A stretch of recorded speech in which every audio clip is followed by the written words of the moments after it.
Assalamualaikum warahmatullahi wabarakatuh. Saya Octavia Yulistiani di sini akan menjelaskan tentang pengertian dari REST API. Sebelum mengetahui pengertian dari REST API server, tentunya akan lebih mudah bila sebelumnya telah mengetahui tentang API. API atau Application Programming Interface adalah sekumpulan definisi dan protokol untuk membangun dan mengintegrasikan aplikasi software. Kemudian, REST merupakan singkatan dari Representational State Transfer.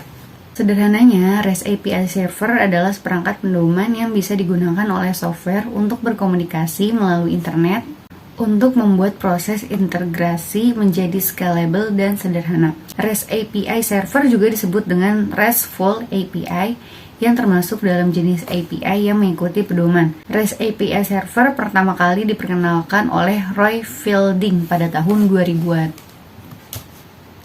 Selanjutnya, apa sih itu REST API? REST API adalah mekanisme yang memperbolehkan sebuah application atau device untuk dapat mengakses resource dari application atau device lainnya. Application atau device yang mengakses resource disebut dengan client, sedangkan application atau device yang berisi resource disebut dengan server. Nah, sesuatu ini dapat saja dibuat dengan bahasa programan PHP atau lainnya. Device atau application di sisi klien dapat juga memiliki bahasa pemrograman yang berbeda dengan yang digunakan oleh server. Contohnya, saat ini misalkan kamu sedang membuat aplikasi Android. Data yang akan ditampilkan pada Android itu disimpan di dalam data MySQL. Aplikasi Android itu dibuat dengan bahasa pemrograman Java, sedangkan untuk mengakses data servernya dibutuhkan bahasa pemrograman PHP dan sintak MySQL untuk database-nya. Maka REST API akan menjadi sesuatu yang dapat didefinisikan untuk komunikasi resource berupa teks antar application atau device-nya yang berbeda. Selanjutnya, dengan kemampuan yang kamu miliki sebagai programmer, maka tidak menutup kemungkinan resource lain seperti gambar, audio, dan file yang ada di server dapat dengan mudah diakses oleh device klien di Android-nya. Menggunakan REST API yang sudah kalian buat. REST API sendiri bersifat stateless, di mana setiap kali request harus menyertakan semua data dan parameter dengan lengkap ketika mengakses suatu endpoint. Pada arsitektur REST server menyediakan resources, sumber daya atau data, dan REST client mengakses dan menampilkan resource tersebut untuk penggunaan selanjutnya. Setiap resource diidentifikasi oleh URIS, Universal Resource Identifiers, atau Global ID. Resource tersebut direpresentasikan dalam bentuk format teks, JSON, atau XML. Pada umumnya format ini sering menggunakan itu JSON atau XML. Selanjutnya, membuat REST API dengan PHP dan MySQL. REST API ini merupakan implementasi dari API. REST-nya itu adalah suatu arsitektur metode komunikasi yang menggunakan protokol HTTP untuk pertukaran data, dan metode ini sering diterapkan dalam pengembangan aplikasi, yang dimana tujuannya adalah untuk menjadikan sistem yang memiliki performa yang baik, cepat, dan mudah untuk dikembangkan, terutama dalam pertukaran dan komunikasi datanya. REST API atau sering juga disebut dengan istilah API saja, sering digunakan sebagai perhubungan antara front-end dan back-end dalam aplikasi. Front-end ini sendiri aplikasi interface yang digunakan user atau pengguna aplikasi. Contoh dari front-end aplikasi yaitu seperti aplikasi Android dan iOS. Sedangkan untuk back-end-nya aplikasi yang digunakan administrator untuk manajemen data. Sehingga dengan REST API data dari front-end ke back-end ataupun sebaliknya dapat diolah seperti menampilkan, menambahkan, mengubah, dan menghapus data. Kelebihan-kelebihan dari REST API server. Yang pertama itu ada menggabungkan teknologi web yang ada sehingga membuatnya menjadi lebih mudah dibangun dan digunakan. Lalu yang kedua, dapat diskala di mana REST API dapat dengan cepat menangani peningkatan jumlah dan variasi permintaan. Yang ketiga, dapat dibangun dengan bahasa pemrograman JavaScript atau Python. Yang keempat, memungkinkan terhubung dengan layanan cloud dengan lebih fleksibel. Yang kelima, cocok digunakan untuk penggunaan internet yang efisien. Lalu yang terakhir, dia hanya menggunakan sedikit bandwidth. Selanjutnya ada web service versus API. Web service adalah standar yang digunakan untuk mengelola pertukaran data antar aplikasi atau sistem melalui jaringan. Contohnya, implementasi dari web service antara lain adalah SOAP dan REST. Sedangkan API adalah penghubung antara dua aplikasi yang berbeda untuk saling berkomunikasi. Pada web service style yang digunakan hanya 3, yaitu SOAP, REST, atau XML RPC untuk berkomunikasi, sedangkan untuk API dapat menggunakan style apapun, sehingga dapat disimpulkan bahwa web service merupakan bagian dari API. Nah, ini ada bagian dari REST API, yaitu URL design. RESTful API diakses menggunakan protokol HTTP. Penamaan dan struktural URL yang konsisten akan menghasilkan API yang baik dan mudah untuk dimengerti developer.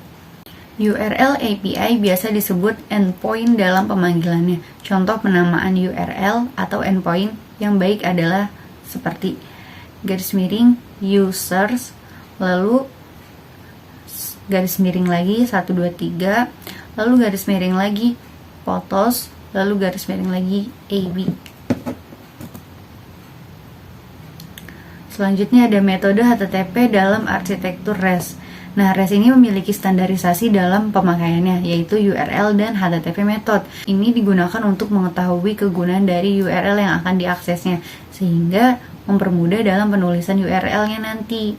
Nah, berikut adalah jenis-jenis HTTP method yang sering digunakan. Yang pertama itu ada GET. GET ini digunakan untuk membaca sebuah record atau daftar record. Yang kedua ada POST, digunakan untuk menambahkan sebuah record.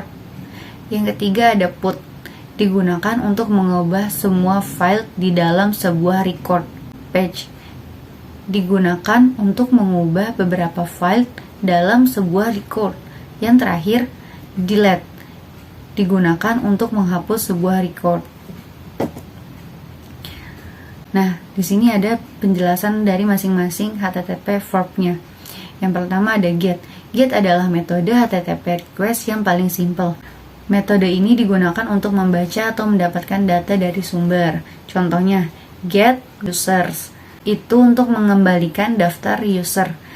Sedangkan get user _123 mengembalikan data user dengan ID 1234. Nah, selanjutnya ada POST.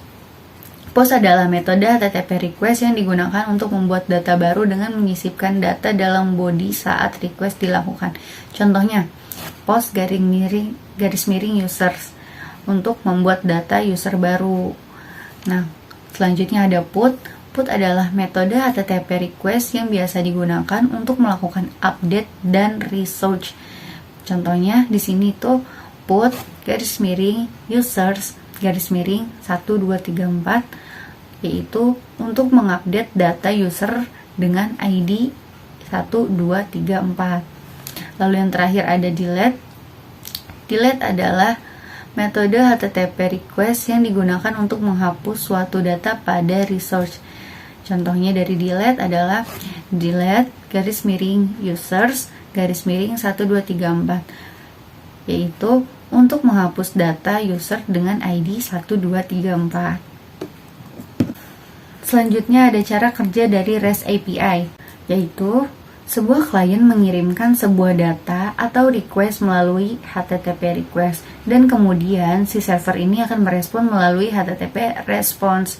Nah, komponen-komponen dari HTTP request itu yang pertama ada verb, HTTP, method yang digunakan tadi, misalkan get, post, delete, path, dan lain-lainnya. Lalu yang kedua, uniform resource identifier atau kita sebut dengan URI untuk mengidentifikasi lokasi resource pada server. Yang ketiga ada HTTP version, menunjukkan versi dari HTTP yang digunakan. Contohnya HTTP versi 1.1. Yang keempat, request header, berisi metadata untuk HTTP request. Contohnya, tipe klien atau browser, format yang digunakan oleh klien, format dari body pesan, setting, charge, dan lain-lainnya. Yang terakhir, request body, yaitu konten dari datanya. Nah, lalu selanjutnya itu komponen-komponen dari HTTP response-nya. Yang pertama, ada status atau response code yang mengindikasikan status server terhadap resource yang di request-nya. Misalnya 40404 yang artinya resource itu tidak ditemukan dan 200 responnya oke. Yang kedua, HTTP version menunjukkan versi dari HTTP yang digunakan. Contoh HTTP versi 1.1. Lalu yang ketiga, respon header berisi metadata untuk HTTP respon. Contohnya yaitu tipe server, panjang konten, tipe konten, waktu respon, dan lain-lainnya. Lalu yang terakhir ada respon body, yaitu konten dari data yang diberikan dari si request. Lalu selanjutnya ada HTTP respon code, yaitu HTTP respon code adalah kode standarisasi dalam menginformasikan hasil request kepada klien. Secara umum, terdapat 3 kelompok yang biasa kita jumpai pada RESTful API, yaitu yang pertama, 2xx adalah respon code yang menampilkan bahwa request itu adalah berhasil. Yang kedua, 4xx adalah respon code yang menampilkan bahwa request mengalami kesalahan pada sisi klien. Yang ketiga, 5xx adalah respon code yang menampilkan bahwa request mengalami kesalahan pada sisi servernya. Nah, dan berikutnya ini adalah respon code yang biasa digunakan pada REST API. Yang pertama itu ada XX tadi itu bisa angkanya itu apa aja, misalkan kayak 200, 200 atau 201. 400, 401 gitu. Nah, di sini yang pertama ada 200 oke, artinya respon code ini menandakan bahwa request yang dilakukan itu berhasil. Yang kedua ada 201 create, yaitu respon kode ini menandakan bahwa request yang dilakukan berhasil dan data telah dibuat. Kode ini digunakan untuk mengonfirmasikan berhasil request put atau si postnya. Lalu yang ketiga ada 400 bad request. Respon code ini menandakan bahwa request yang dibuat salah atau data yang dikirim tidak ada.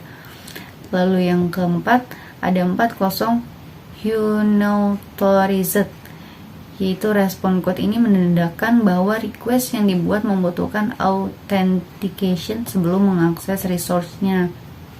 Lalu yang kelima 404 not found. Nah, ini sering kita temukan ya, yaitu respon code ini menandakan bahwa resource yang dipanggil itu tidak ditemukan. Jadi kita nyari sesuatu, apa yang kita cari itu nggak ketemu gitu. Nah, nanti munculnya 404 not found. Lalu yang keenam 405 method not allowed, yaitu respon code ini menandakan bahwa request endpoint ada, tetapi metode HTTP yang digunakan itu tidak diizinkan. Lalu selanjutnya ada 409 konflik, yaitu respon kode ini menandakan bahwa request yang dibuat terdapat duplikasi. Biasanya informasi yang dikirim sudah ada sebelumnya, jadi duplikat gitu, jadi nggak bisa. Nah, nanti bakal muncul di 409 konflik ini. Lalu yang terakhir 500 internal server error, yaitu respon code ini menandakan bahwa request yang dilakukan terdapat kesalahan pada sisi server atau resource-nya.